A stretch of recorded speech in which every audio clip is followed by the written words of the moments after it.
శాఖలో 33 బృందాలను ఏర్పాటు చేశాం. మూసీ అభివృద్ధి లండన్ నగరంలో ఉన్న థేమ్స్ నదీ పరివాహక అభివృద్ధి తరహాల్లో జరుగుతుంది.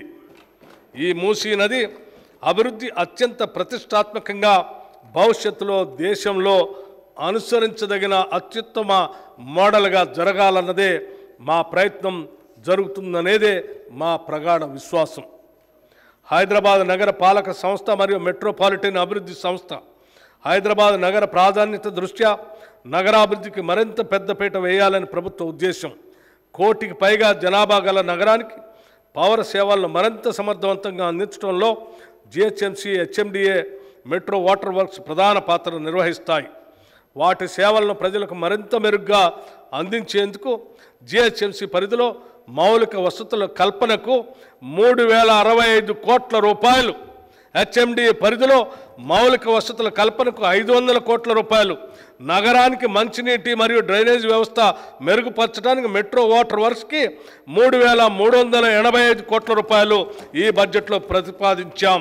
ఇవి కాకుండా హైడ్రాకి 200 కోట్లు, ఎయిర్పోర్ట్ వరకు మెట్రో విస్తరణకు 100 కోట్లు, ఔటర్ రింగ్ రోడ్డు కొరకు 200 కోట్లు, హైదరాబాద్ మెట్రో రైలు ప్రాజెక్టుకు 500 కోట్లు, పాత నగరానికి మెట్రో విస్తరణకి 500 కోట్లు, multi modal suburban rail transport system కొరకు 50 కోట్లు, మూసీ రివర్ ప్రాజెక్టు కొరకు 1500 కోట్ల రూపాయలు ప్రతిపాదించాం. తెలంగాణ ఆర్థికంగా ఆయువు పట్టువైన హైదరాబాద్ నగరాభివృద్ధి సాధించినప్పుడే పలు రంగాలకు అవసరమైన వనరులు సమకూడి రాష్ట్రాభివృద్ధికి దోహదపడుతుంది. ఇది దృష్టిలో పెట్టుకొని నగరాభివృద్ధికి ఎన్నడూ లేని విధంగా భారీ ఎత్తున 10,000 కోట్ల రూపాయలు ఈ బడ్జెట్లో ప్రతిపాదిస్తున్నాం. Regional ring road, outer ring road నిర్మాణం హైదరాబాద్ నగరానికి మణిహారం. ఔటర్ రింగ్ రోడ్డు నగరం చుట్టూ ఉన్న పలు ప్రాంతాలను అనుసంధానం చేయడంతో హైదరాబాద్ నగరాభివృద్ధికి మరింత వేగవంతమైంది. ఇలాంటి ఫలితాలను రాష్ట్రంలో మరిన్ని ప్రాంతాలకు విస్తరించేందుకు ప్రస్తుతం చేపడుతున్న రీజనల్ రింగ్ రోడ్ దోహదపడుతుంది.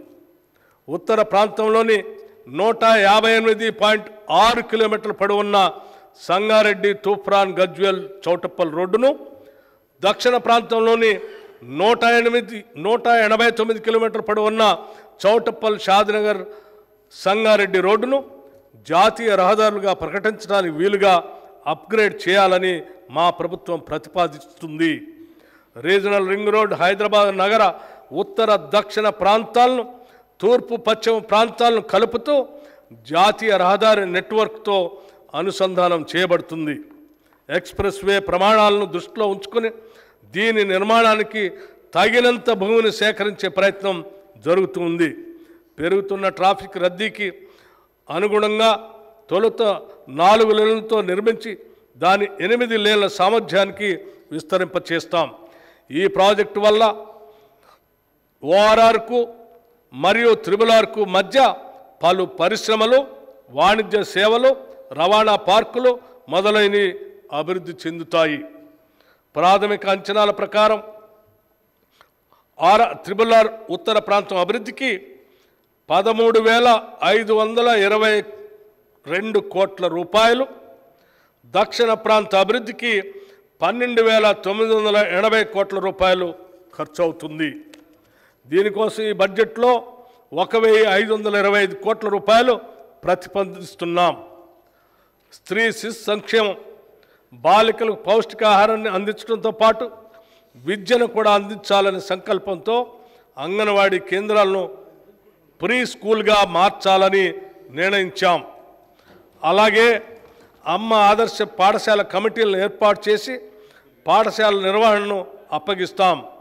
రాష్ట్రంలోని అన్ని ప్రభుత్వ పాఠశాలల్లో పారిశుధ్యం, మరమ్మతులు, నిర్వహణ మహిళా సంఘాల ద్వారా చేపట్టాలని అనుకుంటున్నాం. దీని ద్వారా ప్రభుత్వ పాఠశాలలో విద్యా ప్రమాణాలను పెంచి నాణ్యమైన విద్యను అందించాలన్నదే మా లక్ష్యం. స్త్రీ శిశు సంక్షేమానికి ఈ బడ్జెట్లో 2,736 కోట్ల రూపాయలు ప్రతిపాదిస్తున్నాం.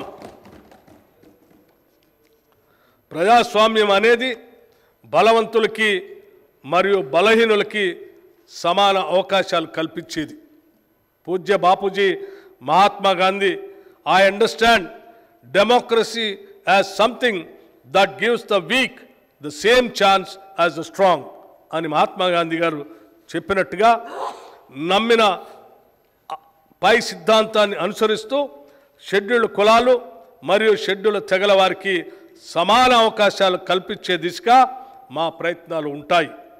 ఇప్పటికే మా ప్రభుత్వం ఆదివాసీల కొరకు కొమరం భీం కార్పొరేషన్, లంబాడాల కొరకు సంత్ సేవాలాల్ కార్పొరేషన్, ఎరుకల కొరకు ఎరుకల కార్పొరేషన్ ఏర్పాటు చేసింది. అదేవిధంగా షెడ్యూల్డ్ కులాలైన మాల మాదిగలకు 2 ప్రత్యేక కార్పొరేషన్లు ఏర్పాటు చేయడం జరిగింది. పై కార్పొరేషన్ల ద్వారా ఈ వర్గాల అభివృద్ధి మరియు సంక్షేమ కార్యక్రమాలు చేపడతాం. ప్రతి సంవత్సరం వర్షాకాలంలో వాగులు వంకలు ఉప్పొంగి మారుమూల గ్రామాలకు తండాలకు ప్రపంచంతో సంబంధం తెగిపోతుంది. ఆ సమయంలో అత్యవసర వైద్య సహాయం రోగులకు గర్భిణీ స్త్రీలకు అందించడం ఒక సాహస కార్యక్రమం కన్నా తక్కువేమీ కాదు. మామూలు సందర్భాల్లో కూడా ఈ ప్రాంతాల్లో నివసించే ప్రజలు చిన్న చిన్న పనులకు కూడా పక్క ప్రాంతాలు వెళ్ళటానికి ఎంతో వ్యయ ప్రయాసాలు కోర్చి ప్రయాణం చేయవలసి వస్తుంది. అందుకే అలాంటి